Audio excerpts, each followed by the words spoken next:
Dans l'éducation nationale, il ne s'agit pas de sauver des vies, mais l'enjeu est tout aussi important, aider les enfants à devenir des adultes. Et là aussi, un laboratoire teste les nouvelles pédagogies, notamment celles liées au numérique. Si les élèves d'aujourd'hui sont nés avec, ce n'est pas toujours le cas des enseignants. Marie Croxel et Jean-Yves May. Les professionnels du centre Canopé, une émanation de l'éducation nationale, initient les enfants au codage. Quand on fait ça, il avance. Quand on appuie sur notre triangle, ça tourne. Ils ont découvert le robot, découvert les capteurs, les moteurs, et ensuite ils l'ont programmé. Un peu en retrait, une jeune femme observe la scène et prend des notes.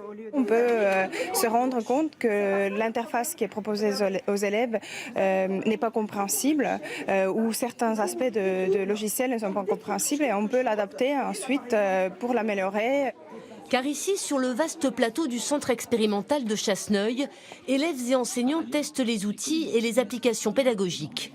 Des jeux vidéo adaptés au programme scolaire, mais aussi des créations maison comme Matador, un logiciel de défi mathématiques. Des dispositifs innovants et surtout interactifs, idéal pour capter l'attention des élèves.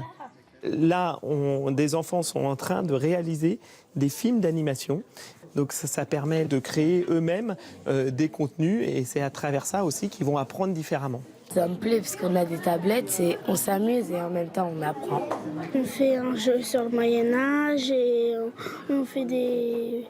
on contrôle un robot et tout, c'est bien. Qu'est-ce que vous avez compris ? Cette directrice d'école du Poitou vient ici régulièrement avec des classes, une mine pour enrichir son enseignement. Ça nous donne des idées et des ressources en même temps accessibles facilement à l'école. Par exemple, moi, le robot, je ne connaissais pas, mais du coup, j'ai envie de connaître. Cette envie se heurte encore à des obstacles. Malgré les plans numériques successifs, en France, moins de la moitié des enseignants sont formés au numérique et seul un élève sur deux a accès à un ordinateur à l'école.